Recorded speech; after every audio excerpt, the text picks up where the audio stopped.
Right now, another warm-up is on the way this week, what that means for high water levels and people living near them. And Election Day is a little more than 2 weeks away. We'll hear from the candidates up for a seat on the state Supreme Court. Plus, the Badgers are going dancing, where they're projected to end up heading into March Madness as their Big Ten tournament dreams come to an end. From the Channel3000.com Alert Center, this is News 3 Now This Morning. Happy Sunday and happy St. Patrick's Day. Thanks for joining us on this March 17th. I'm Josh Spreiter with meteorologist Chris Reese. Digging that background back there. I know, that is a solid background. Plenty of green. I got to show this off shamelessly. I got to wear my radar tie today. Nice. Got some green in it. I've got some green on. I've got the green socks on here too, if I can do this without. Luck of the every Irish. time. Look at the that. Socks, every time. You get me? Hey, you got to bring them out. You only get a couple times a year to be able to this is true. wear them. So. This is true. And it's going to be another nice day out there. A little bit more in the way of cloud cover, though. That's the only downside. But I still think folks are going to be on the drier side overall, even though we might see a few flurries or light rain showers later on this afternoon, especially. The temperature 27 right now. We do still have winds out of the west and northwest at 5 miles per hour. A wind chill of 22, but otherwise temperatures are still hanging out mainly in the 20s and 30s for us. The cold spot of Black River Falls is back. They're coming in with a temperature of 8 degrees this morning. So all of us are pretty happy, I'm sure, to not be there right now. Now, I do want to show the high temperatures from yesterday. Yesterday, a lot of folks made it into the 30s. Janesville made it into the lower 40s yesterday. Today, I think, is going to be a very similar story. Even though a weak little cold front has came through, it's not going to bring much in the way of colder temperatures. Now, check out what was on the leading edge of that to our south. They had some light accumulating snow down across parts of north central Illinois. Thankfully, that missed us here in south central Wisconsin. But back to the north, you see that weak little wave of flurries going through parts of Minnesota near Brainerd. That is what could impact us later on this morning, or later on this afternoon, rather. But in the meantime, I actually do think we'll get in on a period of sunshine going through most of your Sunday. Temperatures topping out to the upper 30s and low 40s this afternoon. Really can't complain about that. No, it's still going to be a nice day overall. Still some sunshine on this Sunday. So yeah. All right. Thanks, Chris.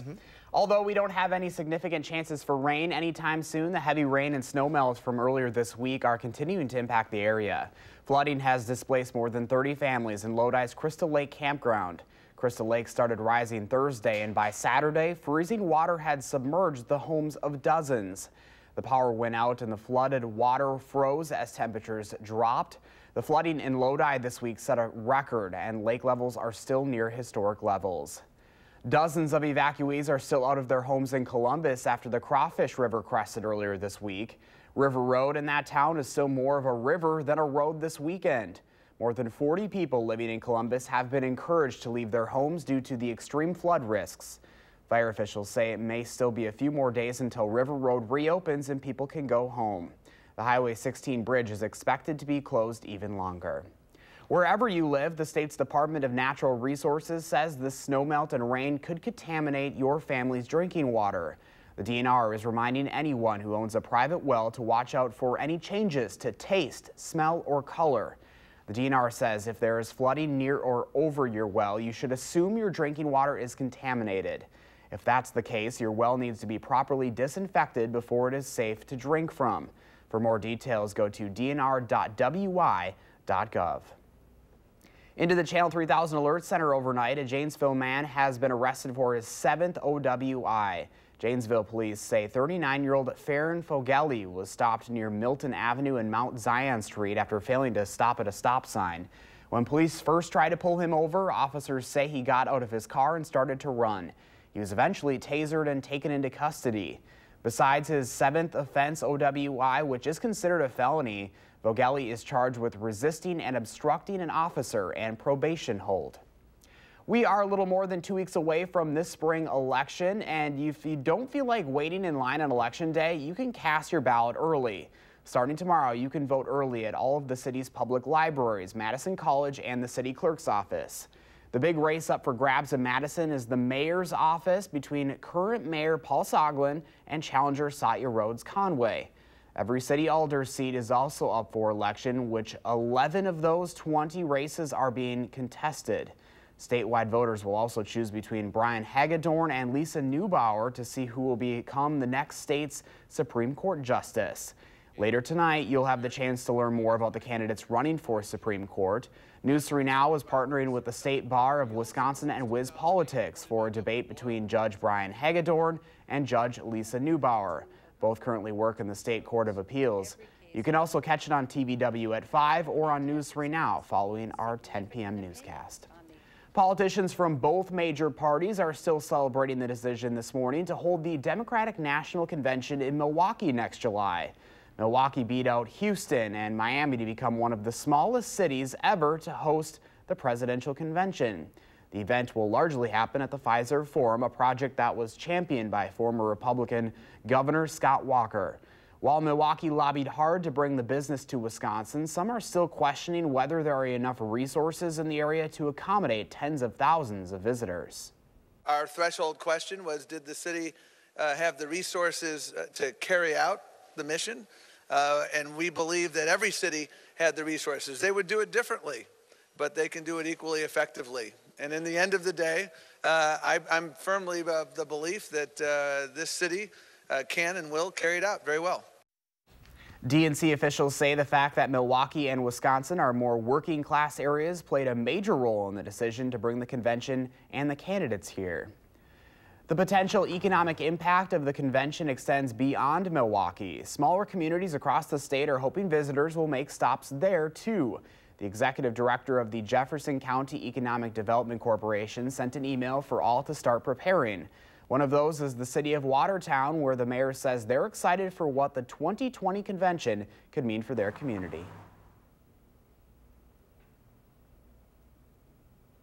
Obviously, I think it'll be a great thing for Milwaukee, but it's going to have residual effects for probably 60, 70 miles out, really.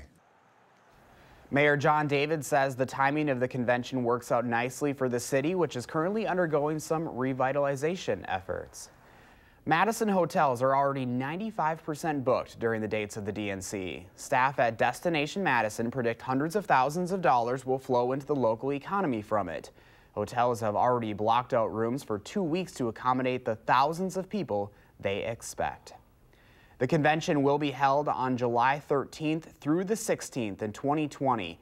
Republicans will host their national convention more than a month later in Charlotte, North Carolina.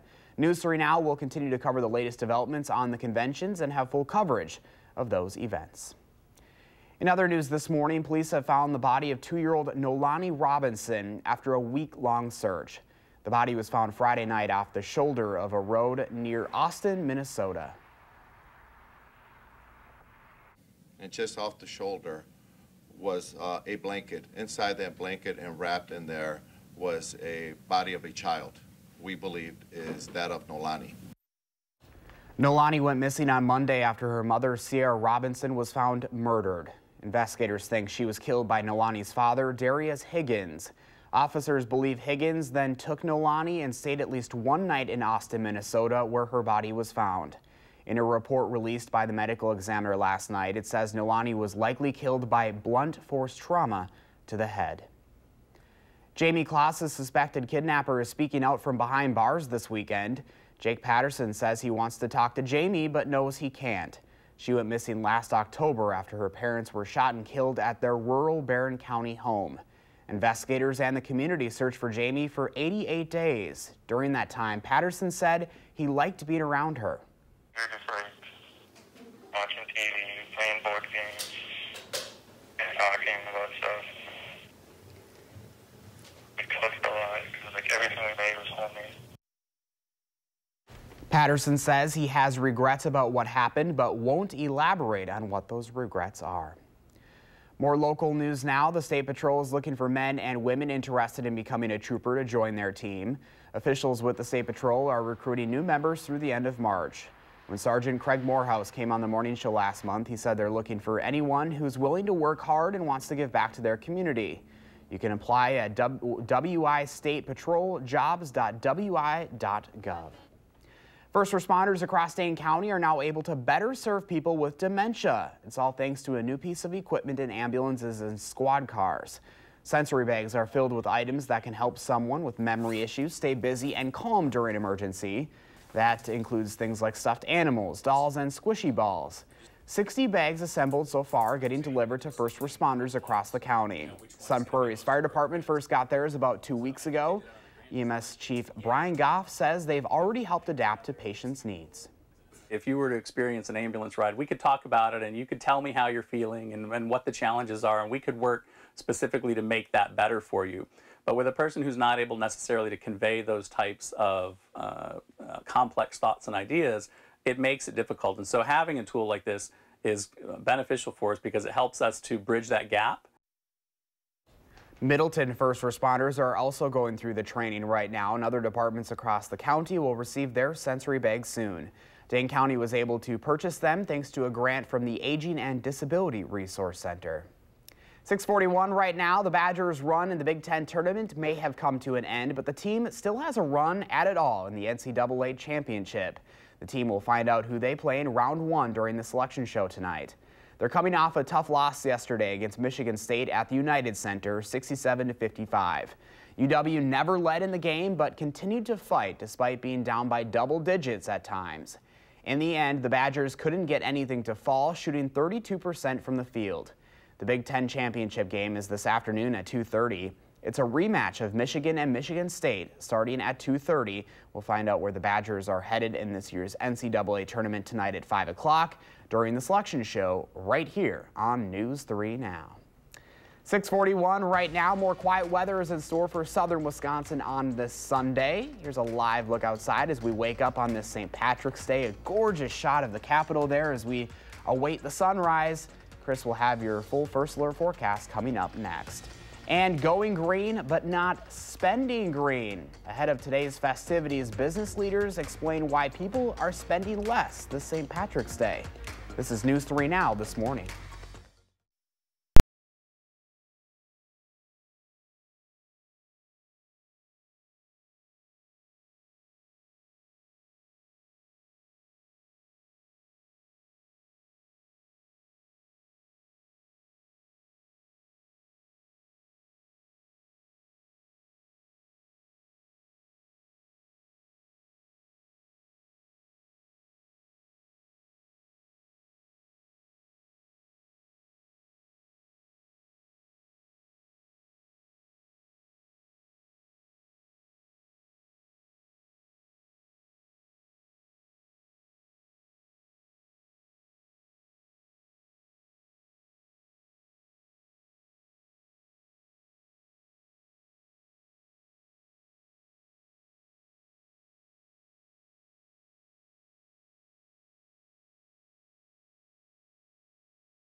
It is a tranquil Sunday morning here in south central Wisconsin. Of course, that's exciting news and good news for a lot of the flood situations that have been going on. In fact, a lot of those flood warnings that were issued yesterday have actually been allowed to expire. Still a few counties left under that, especially Greene County in our viewing area. So we're going to be watching that one as we go through the day. Still, though, clear skies in effect, or in place rather, for a lot of us right now. Just to our south, a weak system last night did bring some accumulating snows. Thankfully, that was not us. We still are dealing with a lot of melting snow, especially once our temperatures warm up into this afternoon. There is some cloud cover, mainly streaky cloud cover towards the north and east. We'll watch that throughout the day. That'll produce a beautiful sunrise for a lot of folks in that direction. But it's going to be more sunshine for the south and western tiers of the state. We're already starting to see some of that on the horizon right now. The temperature 27 degrees in Madison and winds out of the west to northwest at 5 miles per hour. That's creating just a little bit of a wind chill, feeling like 22. But still, for the most part, temperatures are going to be in the upper 20s and low 30s. Unless you're in Black River Falls, that is the one cold spot at 8 degrees this morning. But temperatures over the next 12 hours are going to be warming up, likely into the upper 30s and low 40s again, just like yesterday, even though a weak little cold front did pass through late last night. That system is actually what brought the snow just to our south. High pressure is going to be moving in behind that as we go through the next couple of days, and that is going to keep things predominantly dry for us here in Wisconsin as well. But watch what happens towards the middle of the week. That high moves to our south and east with the low developing across the plains. That's a setup, folks, that allows more warm air to build northward into the Ohio Valley, or the upper Midwest, rather. So expect those temperatures to go in the positive direction. In fact, by the end of the week, we could see those temperatures up in the upper 50s and close to 60 degrees once again. Of course, that's going to be good news for a lot of us. But today, again, a fairly calm day. I can't rule out the chance of an isolated shower or flurry, especially late this afternoon and evening. Temperatures gradually warming up to the 50s by the end of the week, with chances of thunderstorms and showers by the time we get you towards next weekend, Josh. All right, Chris, thank you. Anytime. Well, today's St. Patrick's Day celebrations are going to be less spirited this year. A new national survey expects Americans will spend less money celebrating, but people will still have a good time and keep that green beer flowing. Mary Maloney has a closer look at where the money is going. Parades, house parties, and green beer. Apparently this year, people will be spending less green. According to the National Retail Federation, the average reveler plans to spend an average of $40 for St. Patrick's Day. The NRF says the March 17th celebration will bring in a total of $5.61 billion to the economy. That's below last year's total of nearly $6 billion. According to the survey, the biggest spenders will be 18 to 34 years old. The biggest portion of that spending will be on food and drinks. More than 70% of people celebrating intend to wear something green and buy St. Patrick's Day themed items.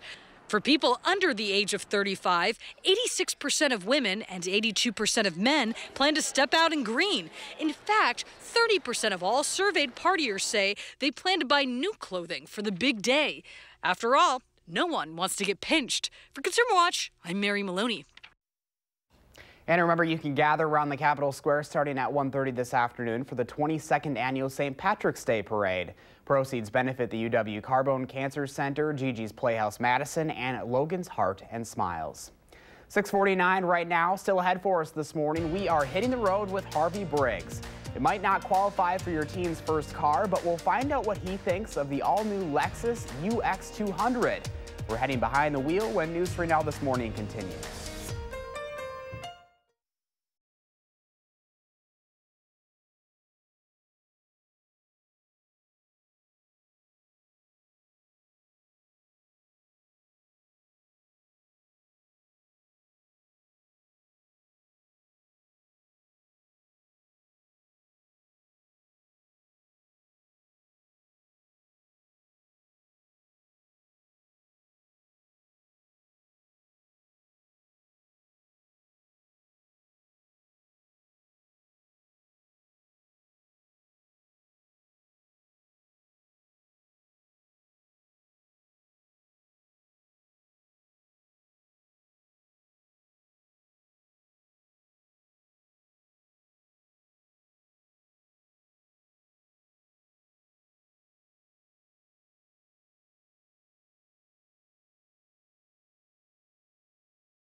Welcome back at 6:52. Gas Buddy has come out with a study on the 30 cities with the most aggressive drivers in the nation.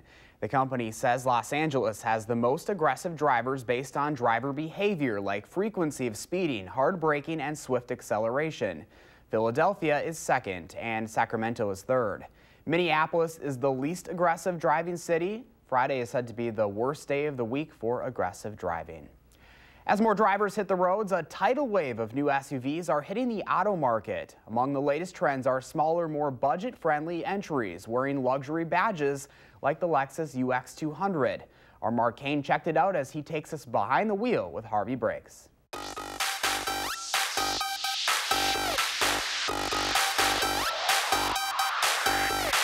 It's a baby Lexus. Oh, little baby Lexus. It's a baby Lexus UX. It's their newest car, and it's really designed for the millennial market, so no stick shift, and it's for urban environments. Lexus says the UX stands for Urban Explorer. When you get into cities, you know, cities like Chicago, like New York, it's really hard to have a bigger car. And so if you want a luxury ride in that kind of environment, then this package, this size, works really well. If you're familiar with the Toyota CHR, then this UX may strike some chords. This is built on the same platform as the CHR. They do a number of things. They add sound insulation, retune the suspension, wheels, tires, completely different sheet metal, but it's still the same size and basic packaging. The engine's the same? Engine's the same. It's 169 horsepower, 2-liter, 4-cylinder engine. Gives it enough power, but not crazy. This has, again, that little higher body style, so it is that crossover or compact utility vehicle.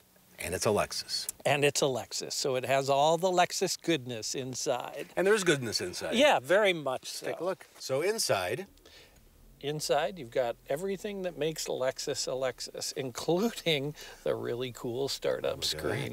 So you're not giving any Lexus-ness up. Lexus-ness, no. This has all the Lexus-ness you want in a vehicle. Things like the center armrest. It opens both ways so the driver and passenger can use it. It's the same space. It has an instrument panel that moves, but the seats are not leather. Lexus calls them New Lux Leatherette. It's not leather, but it's not your father's vinyl either.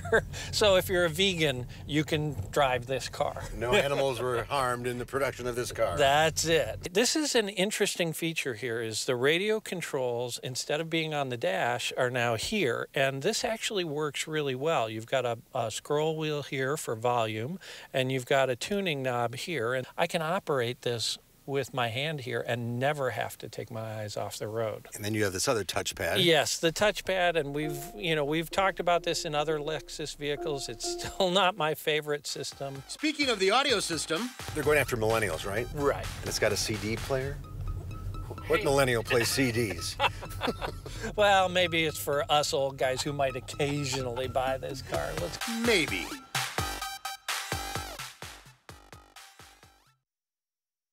The UX200 is front-wheel drive only unless you upgrade to the hybrid version. That adds about $2,000 in all-wheel drive. The base UX200 is $32,000. The loaded-up F Sport trim checked in right around 40 grand. Well, still ahead for us on News 3 Now this morning, we'll have the very latest on the flooding, closures, and fears heading into the work week. But first, here's a preview of an all-new For the Record. Good morning, I'm Neil Heinen. Later this morning on For the Record, we'll have the first of our conversations with the candidates for mayor of Madison. And we will begin with the incumbent, Madison Mayor Paul Soglin. And that's coming up this morning at 10:30 on News 3 Now.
Right now, raising kids and their confidence. We'll introduce you to the teacher doing something good that doesn't have anything to do with grades.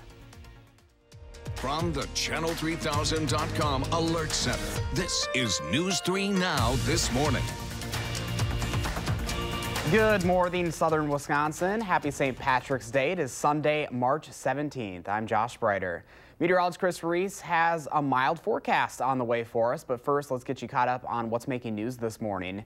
Flooding continues to be a top concern for many communities in Wisconsin. Roads across the area are closed after near record flooding in several parts of our state.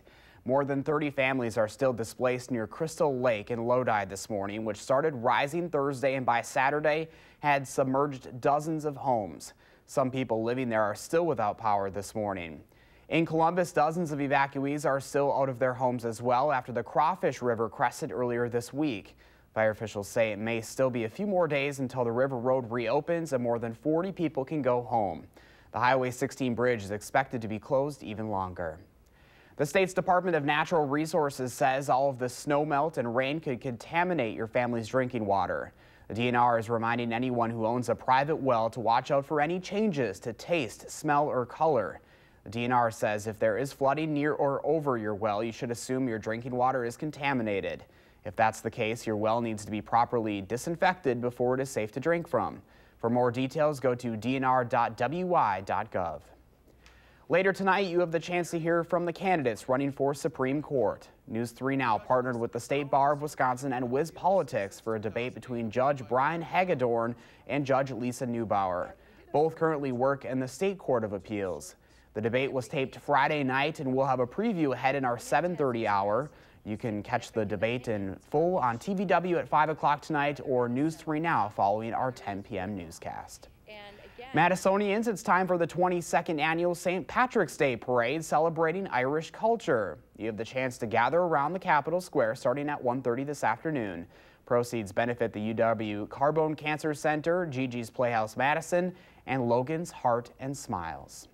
Looks like it should be a beautiful afternoon for that parade there, Chris. Yeah, the only thing we'll have to worry about is maybe a little bit of cloud cover working into the picture, but even still, we have plenty of sunshine that's going to be coming in later on this morning. Still mostly cloudy at the moment. You do see the sun on the horizon just to the east. The temperature 26 degrees, 27 as you work your way down towards Janesville. Elsewhere in the 20s and some upper teens beginning to show up. Black River Falls, a common cold spot. They are at 6 degrees this morning. Now, yesterday we saw highs mainly in the upper 30s and low 40s for a lot of folks. Today, plan on a very similar story when it comes to those temperatures this afternoon.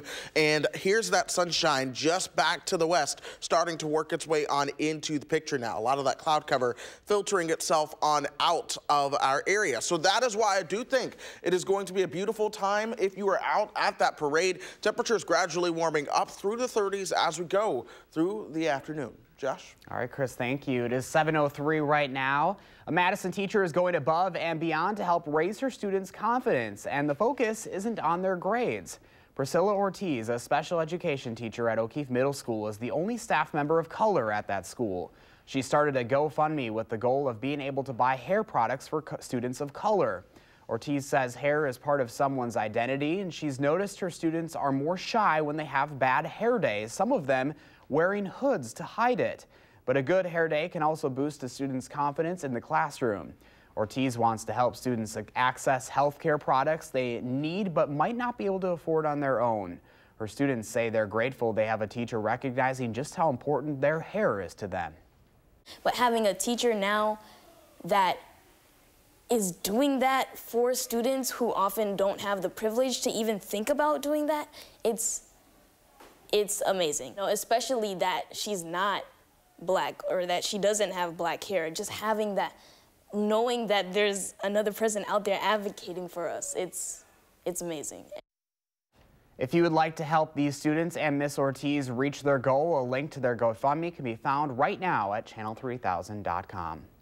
In our series, The World of Mothers, we are looking at what motherhood means around the globe. This morning, our focus is on a community healing from tragedy.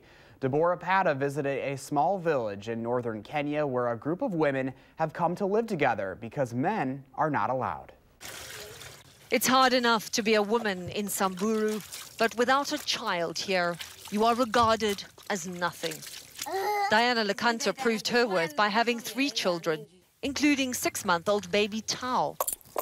Like so many women in African countries, where there is poverty, children are your riches.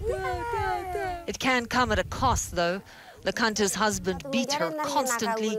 No longer able to stand it, she fled here to Umoja, the village where men are banned. Is it better to be a mother without a man? Fantastic, no stress. I understood that. Yes, it is. Right? Stress-free is a word you hear often in Umoja, but what it really means is that these women no longer have to fear the men who hurt them. In Samburu, a woman has a 95% chance of being beaten by her husband. So you've lived here for a long time? Judy Lelumba was 12 when she was forced to marry a 50-year-old man. Yes, 24 now. He was beating me again. So that's why I came again here. And I decide now I cannot go back again. Now 3 months pregnant, Judy already has 2 daughters. Her dream is that they will get the education she was denied as a child bride. Umoja has set up its own school. Curiously, for an all-women community, there are a lot of children around. It's a good life because us we believe if you don't have child, you are not a women. It's allowed young ladies like me to go and find your boyfriend outside, but you cannot bring the village. So the boyfriend stays there? Yes. And you can fall pregnant? If I want to get a baby, I can go out to get. So it is the women who make all the decisions here. They build their own homes with woven twigs for walls, dried cow manure for the roof, and sell beautiful handmade beadwork. The money earned shared equally. What's left is put away for emergencies. When Lucy Larapora's 2-year-old son fell ill with malaria, that emergency fund meant she could take him to a clinic and buy life-saving medicine. But Umoja provides so much more than financial stability. The village elders provide a sense of community and even fun. They are also there to help turn these young women into young mothers. Here it's okay because one mother can come and show you how to breastfeed. They come and show you what you have to eat, everything. Lucy grew up in Umoja. Her mother was a founding member. She got pregnant with a man outside the village, but chose to live here. She wants her son Jeremy to break the cycle of bad Samburu men. I will just encourage him to be a good man. Don't beat your wife. Don't give her some stress. The women of Umoja don't have a lot, but they have each other. And that's enough to make sure no child goes hungry. And growing up, they never experience the torment their mothers went through. It's fairly common across Africa for communities to help raise each other's children.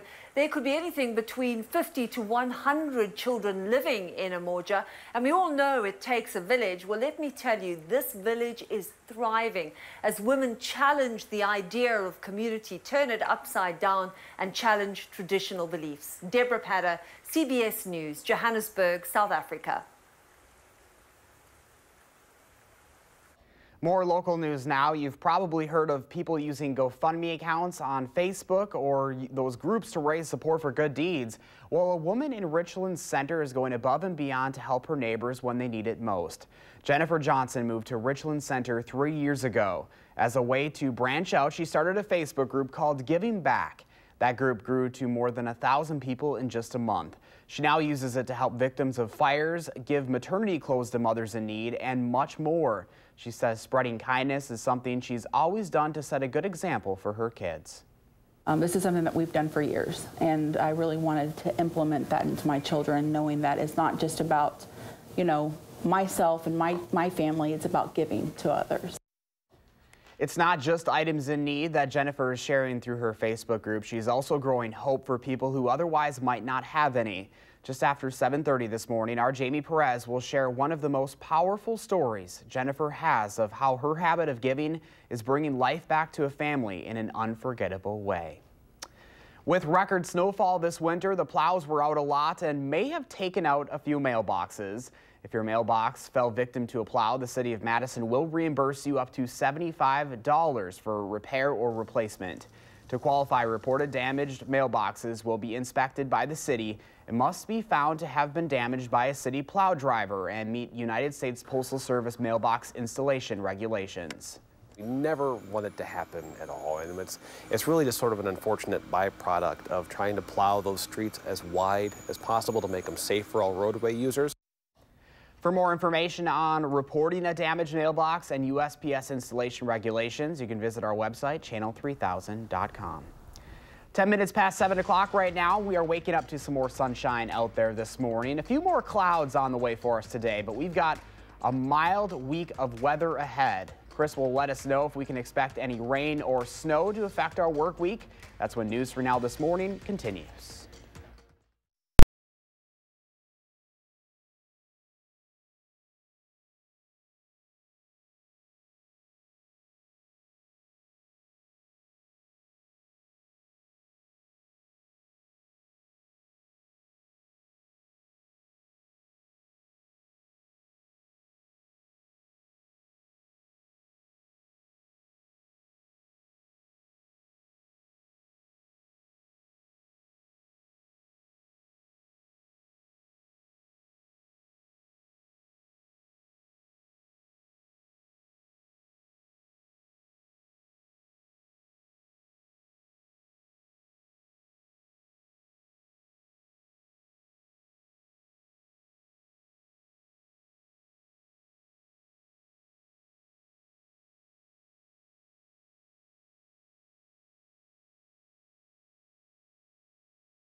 Happy Sunday morning to all of you. Another beautiful morning out here. Plenty of sunshine here on the west side of Madison. As you work your way towards the north and east, you may run into a little bit of cloud cover. I do want to shed some additional good news, and that is that most of those flood warnings that we have had have been allowed to expire. Of course, some places still dealing with high water, but this means those rivers are now starting to recede. The only place still under a flood warning is down in Greene County right now, but still, still plenty of sunshine going to be coming our way today. Still a little bit of cloud cover on the east side. Temperatures right at 26 degrees here in Madison, 27 as you work your way down towards Janesville. A little bit colder towards the north. That's where you have temperatures in the teens and some cold valleys in the single digits as of now. But temperatures as we go through about the next 12 hours should top out into the upper 30s and low 40s for a lot of us. Now, here's what we're looking at overall. There's one little system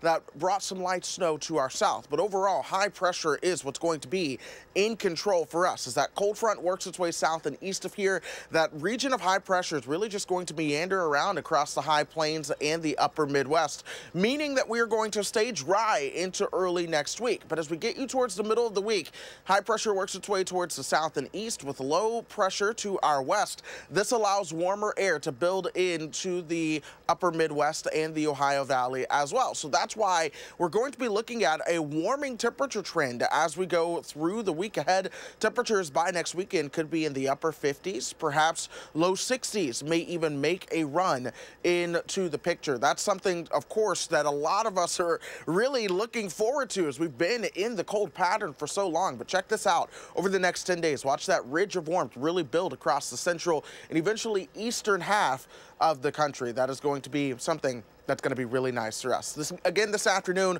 mostly sunny with some cloud cover coming in this evening. Temperatures will top out right around 39 degrees. Overnight tonight, expect things to cool down into the mid-20s. Then as we move into your Monday, more morning sunshine and temperatures in the 40s again before we gradually begin to warm things up as we move into the week ahead. Sunshine just about each and every day in the week ahead, but we do have a chance for thunderstorms by the time we approach next weekend. So that's the one downside of the forecast, but even still, things do look plenty of warm for us, Josh. Just gives you a little smile looking at that forecast, doesn't it? It really does. It's finally a turned corner around here.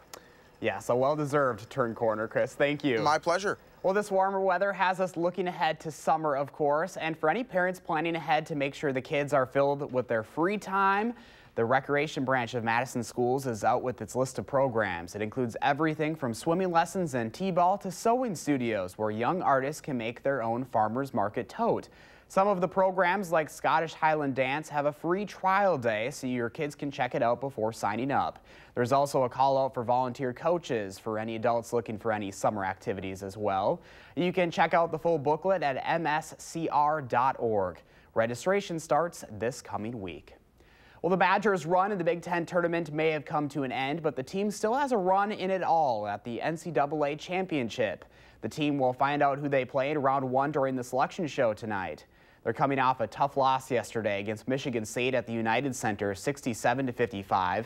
UW never led in the game, but continued to fight despite being down by double digits at times. In the end, the Badgers couldn't get anything to fall, shooting 32% from the field. The Big Ten championship game is this afternoon at 2:30. It is a rematch of Michigan and Michigan State. We'll find out where the Badgers are headed in this year's NCAA tournament at 5 tonight during the selection show right here on News 3 Now. For anyone looking forward to football season already, UW's athletics department is hoping to make some changes to the area around Camp Randall. The field house is up for some significant improvements, including repairs on the exterior stone, window upgrades, and a new plaza for fans. The plans also call for a new retaining wall out front to match the look with the field house. I think everybody's really happy and pleased to see the upgrades to the windows, especially. The doors are in okay condition, but we really want to update those and really take them back to what they historically may have looked like originally in the 1930s. As we reported this week, the future of the 50-foot statue of footballs called Nails Tales is unclear at this point. The university is looking at getting rid of it, moving it, or keeping it. Construction on the plaza area is set to be done by the end of summer in 2020. Later this summer, UW will consider adding more club seats in the south end zone at Camp Randall and offices, a weight room, student-athlete facilities, and more food service areas in the Kohl Center.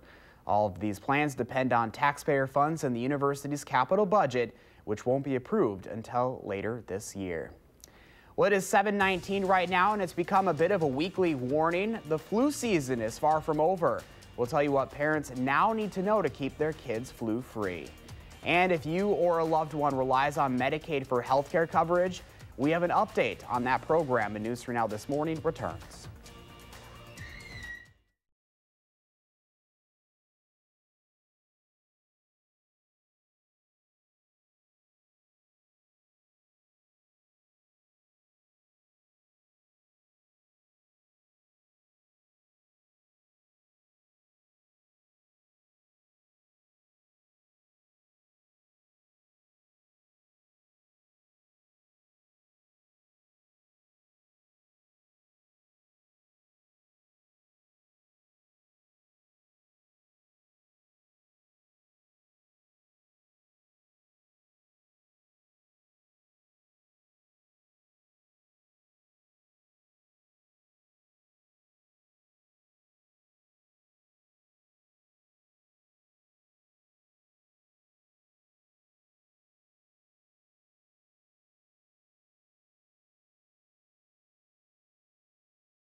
Temperatures in the 20s as you wake up this morning. 26 degrees for us right now here in Madison. Now, just to the north, a lot of folks are dealing with some of those temperatures in the teens, and Black River falls in the single digits as of now. A beautiful sunrise taking shape. Wind still out of the west and northwest at 6 miles per hour. That's creating just a little bit of a wind chill for us at about 19 degrees. But here's the deal. Any cloud cover that you see out there is really kind of confined to the north and east, and that is going to be moving that direction as we go throughout the day. So expect a little bit more sunshine early before more cloud cover later on this afternoon and evening. Temperatures will top out in the upper 30s and low 40s. Josh? Chris, thank you. The head of the Wisconsin's Department of Health Services says Governor Evers has no plan B if his proposed Medicaid expansion is rejected. So they're all working to convince Republicans to get on board. The department estimates the governor's plan would provide more than $1.5 billion for health services across the state. The governor's office says that health services budget is anchored in the expansion of the program, something Republican lawmakers have promised to reject. State leaders are also working to persuade healthcare providers and consumers. Wisconsin is one of about a dozen states that has not adopted a Medicaid expansion. Dane County officials are working to increase funding and access to doula services. Those are trained professionals who support families before, during, and after childbirth. The county's Board of Health says studies have shown that families who receive doula services have better outcomes at lower health care costs. Those include the potential to decrease birth-related complications. Dane County has persistent disparities between Black and white mothers, including severe maternal morbidity, low birth weight, and infant death. The Board of Health is calling on insurers to cover or reimburse costs for doula services and contract with doula providers who can best serve families of color. Heads up, parent, if you thought flu season was over, we're actually far from it. In fact, the CDC is suggesting this flu season might have not even peaked yet. Some places are seeing a second wave of cases. More than 60 children have died from the flu so far this season, including one in Milwaukee. Wisconsin is seeing a pretty moderate level of flu cases, according to the latest data, but more than 30 other states are still seeing high activity. Most are now dealing with a different strain of flu than what's been made the rounds so far. You're going to want to check your fridge this morning to see if you have any turkey at home after several people in Wisconsin have been treated for salmonella. Wisconsin's Department of Health Services and DATCAP are investigating reports of salmonella found in raw butterball ground turkey. 4 people in Wisconsin have been treated for salmonella after they ate the product. Those affected turkey products will have a label reading established P7345 inside, the USDA mark of inspection. 7:25 right now, and there's more local news ahead for us on this Sunday morning. Coming up, we'll have the latest on the flooding forecast. But first, a woman in Richland Center is going above and beyond to help her neighbors when they need it most. Thanks for watching News 3 Now this morning.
From the Channel3000.com Alert Center, this is News 3 Now this morning.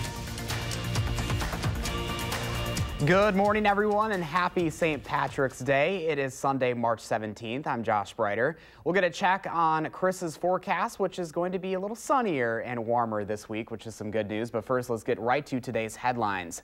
Flooding continues to be the top story for many communities across Wisconsin. In Lodi, more than 30 families are still displaced near Crystal Lake, which started rising Thursday and by Saturday had submerged dozens of homes. Some people living there are still without power this morning. Over in Columbus, dozens of evacuees are still without power in their homes as well after the Crawfish River crested earlier this week. Fire officials say it still may be a few more days until River Road reopens and more than 40 people can go home. The State Patrol is looking for men and women interested in becoming a trooper to join their team. Officials with the State Patrol are recruiting new members through the end of March. When Sergeant Craig Morehouse came on the morning show last month, he said they're looking for anyone who's willing to work hard and wants to give back to the community. You can apply at wistatepatroljobs.wi.gov. The Badgers men's basketball team should be feeling pretty excited going into March Madness despite their loss to Michigan State in the semifinals of the Big Ten tourney yesterday. The team will find out who they play in this round 1 of this year's NCAA tournament starting at 5 tonight during the selection show right here on News 3 Now. You can watch the championship game of the Big Ten tournament between Michigan and Michigan State at 2:30. Looks like a great day if they're going to be celebrating out St. Patrick's Day this afternoon, Chris. Yeah, Josh, another nice weekend day on tap. Starting out chilly, just like we did yesterday, and temperatures will honestly shape out like we did yesterday as well. Temperatures mainly in the 20s across south central Wisconsin, 26 right now here in Madison. Just a little wind chill at 19, but things do get better as we push forward throughout the day. There's a little bit of cloud cover you saw on the Edgewater sky camera. That's looking towards the north and east, back to the south and west. That cloud cover all clear, and that does mean more sunshine is going to be coming our way as temperatures warm up towards 41 degrees for those highs this afternoon, and then cooling back off. Again, this is going to be right where we were yesterday if you were out and about. First alert traffic. I know a lot of folks are going to be heading out for those St. Patrick's Day festivities. So far, things are all smooth and lots of lucky green showing up on the traffic map. Hopefully, we can keep it that way going throughout your Sunday. Josh? Like the green, but especially today, Chris. Thank you. In Washington, the House could vote as soon as this week to override the first veto of Donald Trump's presidency. The president issued that first veto on Friday, shooting down a joint resolution that blocks his national emergency declaration along the southern border. That declaration enables him to redirect billions of dollars from the military to build the wall. Congress passed the joint resolution Thursday with a large majority, including 12 Republicans. This, for me, is a matter of defending the Constitution and the balance of powers that is core to our Constitution. The Founding Fathers made it clear that Congress was to be in the business of appropriating funds, not the president. I didn't need the vote because we all knew it was going to be a veto, and they're not going to be able to override. It's going to go very quickly. The president's veto now sends the resolution back to the House. A vote to override is expected by the end of this month. The two candidates for Wisconsin Supreme Court went head-to-head in their first debate this week. News 3 Now hosted that debate, which will air tonight on our station. Although it is a nonpartisan position, Judge Brian Hagedorn, who is Governor Walker's chief legal counsel, is more conservative, and Judge Lisa Neubauer is seen as the more liberal candidate. Their ability to be impartial is what this debate focused on the most. Both are currently judges on the state's Court of Appeals, hoping to replace longtime Supreme Court Justice Shirley Abrahamson, who is retiring. A big talker, Hagedorn's blog post from 13 years ago recently resurfaced, showing his connection to a Christian school that banned LGBTQ teachers and students. But he says his moral and religious views shouldn't matter because they don't affect his decisions. I am a Christian, and so it's okay to have disagreements about these sorts of questions, but I am deeply dedicated because of that, and just in general, because our Constitution protects it, to protecting the religious freedom of everyone. The largest chunk of his legal career was as a political operative with the governor, and this race is really about the voters deciding who they trust to be fair, impartial, and independent on our really important highest court of our state. I am tough, but Judge Neubauer says 98% of endorsing judges support her. Judge Hagedorn says outside money from liberal special interest groups is influencing the race. We will air that debate in full tonight at 10:30 right here on News 3 Now. 7:34 right now, more local news. Wisconsin is full of small towns that are home to loving and caring people. This story shines a light on how an act of kindness went far beyond what one woman could ever hope for. Jamie Perez reports from Richland Center. This small town of just more than 5,000 people is a close-knit community, a community that became even closer when Jennifer Johnson moved here 3 years ago. I didn't really know much people here. To help her come out of her shell, she started a Facebook page focused on giving. I mean, it really honestly all started. My children and myself, we always did 25 acts of kindness for Christmas. The group gained 1,200 members in the first month, so she thought, Why do this during just the month of December? Let's keep doing this. She's helped hundreds of people with the help of the group's co-founder, Lindsay Edwards. It makes my heart just overfilled. They focus on taking donated items and giving them to people in need. We want to let our community know that we're behind you regardless of what situation that you're in. No matter what. The last year, she's been battling depression. And I guess if somebody really wants to end their life, it's hard to stop them. Katie's daughter Ty took her own life on December 20th last year. There was no signs that day. She was wrapping Christmas presents and having fun, and went out to do chores, feed the dogs and the horses and stuff, and then she didn't come back in. Ty went to the same school as Jennifer Johnson's son. When Jennifer learned what happened, something told me, you need to do something about this. Being in the business of giving, Jennifer felt compelled to help Katie through one of the toughest moments of her life. She's going to plant a tree in her daughter's honor. How can somebody that doesn't even know you do so much for you? Something that might help Katie grow through the pain. On the one hand, I think it's going to be hard.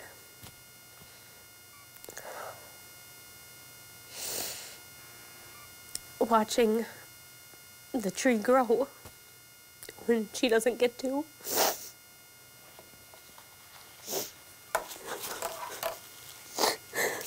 It's gonna be tough to see, but Katie also knows it's a way for anyone to visit her at any time of the year. Because she's not buried here, a way for them to visit her. The tree ended up to be way more than I ever expected. And now I can call them family. When Jennifer and Lindsay told Katie about the tree, the reaction on her face that day, it was priceless. It just reassured her that she wasn't alone. I have no words that could even describe the feeling that we have with just taking that little slither of pain away from her. Just trying not to cry. And just in awe that, a whole bunch of people I've never met are coming together to do this for her. So why a tree? A tree. Because flowers die. A more permanent reminder that Ty will always be remembered, that she'll always be a part of this town, and that she'll grow along with the community. It made us all grow as a team. And none of these plans would have been made possible without the approval from the mayor himself. The idea of the tree was excellent, and I sat and I thought about it for a little while, and then I came to the realization that the park would be a very good place. It just kind of grew from there. The tree will be planted here by the 8th grade class at Richland Middle School on Arbor Day. It's a symbol of growth ever since fate brought them together. Crazy the coincidences too, that her older son and Ty were the same age, and now our little ones are the same age.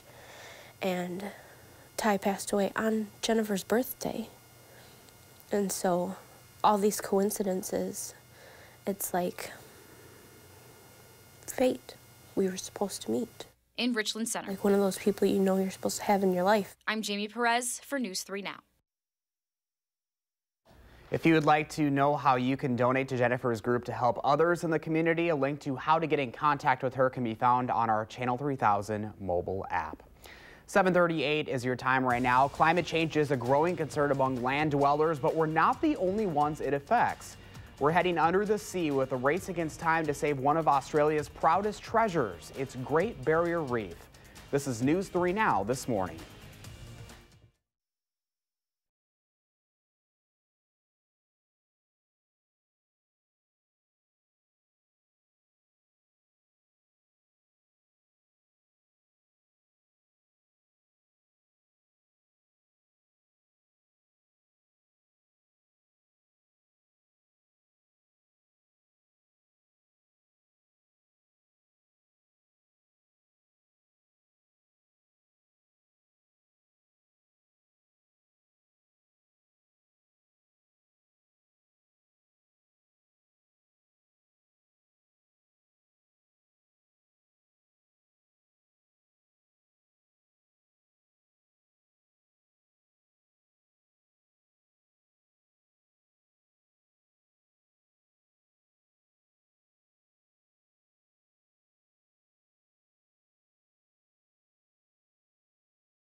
Temperatures are starting out in the 20s for a lot of us on this Sunday morning. 26 right now for us here in Madison. Wind still out of the west and northwest at 6 miles per hour. You work your way down towards Janesville. You guys are at 27, 30 in Milwaukee.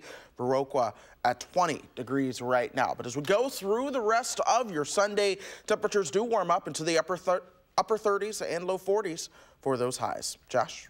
All right, Chris, thank you. The world's reefs are increasingly under attack from marine heat waves that kill the coral. It's troubling news in a new report since millions of creatures rely on them for survival. CBS's Mark Phillips traveled to Australia's Great Barrier Reef to look at a new approach to saving the coral. There's a good reason marine scientist Chris Rolfsma studies coral reefs. Billions of people are depending on coral reefs. You're not just talking about things that are pretty to look at. No, this is also food, just a food resource. 25% of all marine species depends on coral reefs. But now, to study what's happening down there, scientists are going up. They're using hundreds of shoebox-sized mini satellites already in orbit to try to save the world's coral reefs. All of them? All of them? Everyone? How can you love something if you don't know how much you have? The satellites circle over the North and South poles as the Earth spins underneath and send back pictures of every square inch of the planet every day, including pictures of the 150,000 or so coral reefs. It's a game changer. Until now, scientists have had to visit individual reefs to monitor their health, or lack of it. Everyone got their seatbelts all secured? This group was heading to Australia's Great Barrier Reef. As research, it's expensive, it's time-consuming, and it's incomplete. What's the difficulty in trying to diagnose just what the health of the reefs is? Is it just there's so much of them and so few of you? Yes, I think you've hit the nail on the head. Just the fact that there's so much reef out there, even when we're responding to something like a bleaching event, there's only a certain number of scientists. Emma Kennedy has been studying the two recent bleachings here, when warming waters kill coral, leaving a white skeleton behind. We've never seen that back-to-back bleaching before, and satellite products are really going to help us because we're going to be able to look at much bigger areas of reef from space. And that's where the reef mapping satellites come in. It's a really simple, elegant solution. Lauren Kickham runs the project launched by the late Microsoft co-founder and marine enthusiast Paul Allen to combine space and marine science. And if you zoom in, you can see more details of that reef coming up.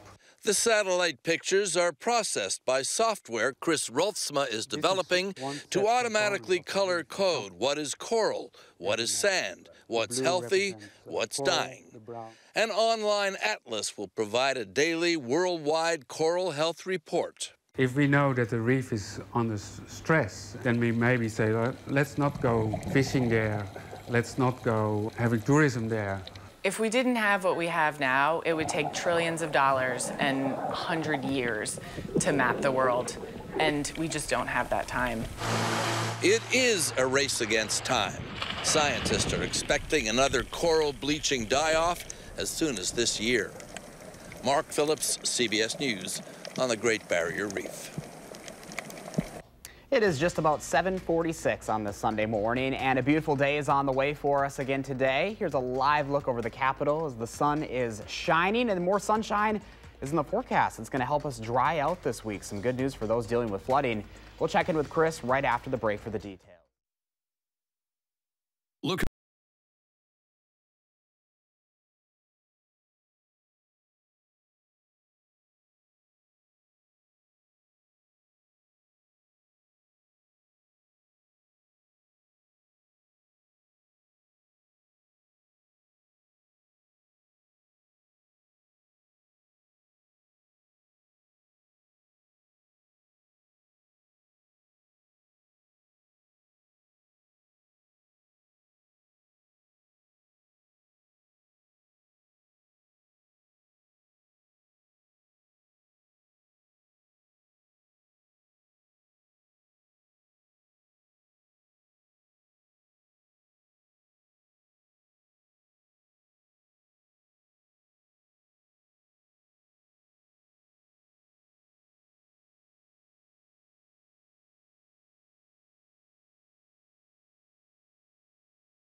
A lot of the flood warnings that we did have in play yesterday have been allowed to expire. Still one flood warning in our viewing area. That is going to be down in Greene County as we speak. Still some high water issues around, so do be mindful of that as we still give those river levels time to recede. Sunshine today is going to aid in doing so. Temperatures, though, starting out just a little bit chilly at 26 right now and wind chill of 19 at the moment. 27 down in Janesville. The Dells at 24, Viroqua at 20 as well, and then La Crosse coming in at 23 degrees. But temperatures all do warm up for us. As we head into the afternoon, we should see those temperatures into the mid-30s by lunchtime, topping out in the low 40s this afternoon before gradually cooling back down into the evening. We did have a weak system move to our south, bringing some light accumulating snow throughout parts of northern Illinois and into central northern Indiana last night. That is staying to our south with this region of low pressure. High pressure back over the plains, keeping us dry. It's going to do so in the days ahead. That front is gradually going to push to the south. We may see a little bit of cloud cover later on tonight and into early Monday. That'll bring the smallest chance of a flurry. But here we are with that high pressure really taking control Monday night and into Tuesday. As we get you into Tuesday afternoon towards the middle and end of the week, high pressure moves to the east. There will be another low pressure over the plains. This will allow for warmer air to work its way northward into the Ohio Valley and Great Lakes region. So that is going to mean milder temperatures for us as we go through the next 10 days. In fact, we will see those temperatures by the weekend, perhaps into the mid and upper 50s. And I would not be surprised to see some 60s work their way back into the forecast. I do think we'll see some 60s by early next week with temperatures going well above average. Here's why. The whole ridge of warmth that you see over the western half of the country is really going to be building towards the central and eastern half of the country in time as well. In fact, this is by next Wednesday. You see those warmer temperatures really from essentially the central of the country all the way towards the eastern seaboard. And I think a lot of folks are going to be basking in the warmth by the time we get you towards then. Throughout today, 39 degrees, some sunshine. I do think we'll see some cloud cover by the evening. This is, again, when I think we can't rule out the potential of a flurry or two. Most folks, though, are going to be staying dry today, 26 overnight tonight, and then 30s and 40s again as we head into your Monday. That's when that warming trend begins to pick up each and every single day. A couple degrees warmer in the week ahead. I actually do think we might have another nice Saturday on tap, Josh. I've actually done a little edit to our forecast after looking over some of the latest data. I've gotten just enough confidence to go with a little bit of a drier Saturday with warmer temperatures towards next week as well. You know why it's going to be nice this week? Because you're gone. I'm going on vacation. The curse of Josh Spreiter. It's alive and well. If you bring back any snow, we're going to have to ship you away, Josh. Yeah, I probably won't have a job anymore after that. All right, be sure to stick with News 3 Now on channel3000.com this weekend. And then tomorrow morning on News 3 Now this morning, we'll be live with the latest flooding conditions across the area. But first, the luck of the Irish is alive and well in Chicago after the city waited until the day before the holiday to dye its namesake river green. We'll take you there when we come back. But first, happy birthday to Derek and all the other kids turning 3 today. Thanks for celebrating with us on News 3 Now this morning.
Well, from green beer to this, a green river. It's, of course, not St. Patrick's Day without the official dyeing of Chicago's namesake waterway. Crews systematically dye the river the official shade of St. Patty's Day this weekend. The dye is environmentally friendly and vegetable-based.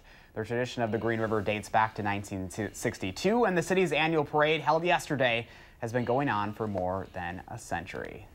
Look at that. Beautiful Really green nice. color. I got the tie. Of course, I told you guys yesterday I was going to go all extra with the tie today. You did. You got did the it. socks on. We're going all out with the beautiful All right. background that Cody, our director, put up there. Plenty of green. Meanwhile, I didn't get to make it to the store yesterday, so I'm repping the Radar tie. A little bit of green in it. green in there. You know, weatherman swag there. Got the little coloration there.